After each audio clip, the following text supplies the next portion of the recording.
Hello दोस्तों, राधे राधे। कैसे हैं आप सबका स्वागत है शैली अर्थात ज्ञान चैनल में।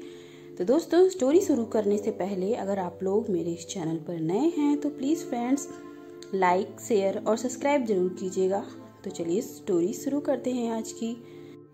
दोस्तों, जो मुस्कुरा रहा है उसे दर्द निपाला होगा, जो चल रहा है उसके पाँव में छाला भी होगा। बिना संघर्ष के इंसान चमक नहीं सकता, जो जलेगा उसी दिए में उजाला होगा।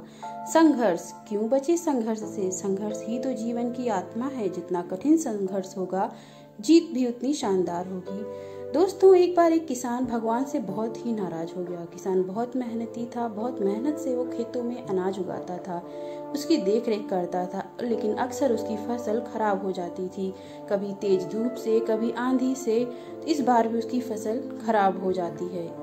एक दिन वह किसान गुस्से में आसमान की ओर देखकर भगवान से कहा, हे ईश्वर, आपको लोग सर्वज्ञाता मानते हैं, आप सब जानते हो, कहते हैं कि आपकी इच्छा के बिना पत्ता भी नहीं हिलता। आपको छोटी सी छोटी बात भी लेकिन नहीं जानते हो। आपको तो ये भी नहीं पता कि खेती बाड़ी कैसे करते हैं। वह नाराज की भावना से ईश्वर से बातें कर रहा था। आप नहीं जानते कि कितना नुकसान उठाना पड़ता है हम किसानों को। यदि आप मेरे हाथ में यह शक्ति दे दें तो मैं जैसा चाहूँ वैसा मौसम कर दूंगी, फिर देखना अन्न के तो भंडार लग जाएंगे।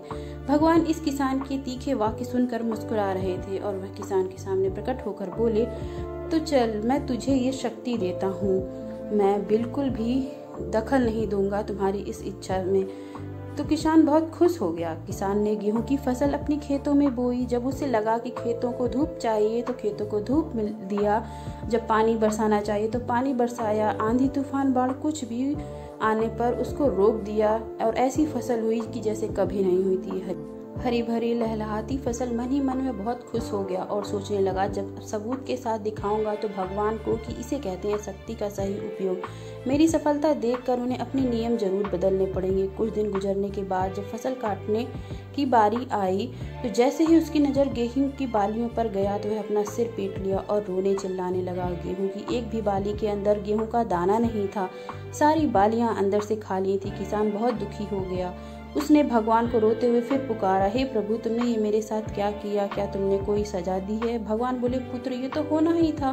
तुमने पौधों को संघर्ष करने का मौका ही कहाँ दिया, आंधियों से जूझने नहीं दिया, तेज बारिश में और धूप में तपने नहीं दिया, चुनौतियों का सामना ही नहीं करने दिया, इसलिए वह अंदर से खोखले रह गए हैं। जब आंधी तूफान, तेज बारिश और धूप पड़ती है तभी ये पौधा अपने अस्तित्व को बचाने के लिए संघर्ष करते हैं और उसी संघर्ष से एक बल पैदा होता है जिसमें शक्ति होती है, ऊर्जा होती है और जो उस बाली में दिखती है, जहाँ उसके अस्तित्व का जन्म होता है। सारे बालियाँ इसलिए खाली हैं, इसमें एक भी गेहूं का दाना नहीं है, क्योंकि तुमने अपने पौधों को संघर्ष कराया ही नहीं। याद रखिए, स्वर्ण में स्वर्णीय आभा तभी आती है जब आग में तपने, गलने और हथौड़े से पीटने जैसे संघर्षों से गुजरता है। कोयले का टुकड़ा भी हीरा तभी बनता है जब वह उसमें अधिक दाब पड़ता है। तो अगर कोई संघर्ष ही नहीं होगा, कोई चुनौती नहीं होगा तो गेहूं की बालियां भी इसी तरह खोखली रह गई और उसका कोई अस्तित्व नहीं हुआ।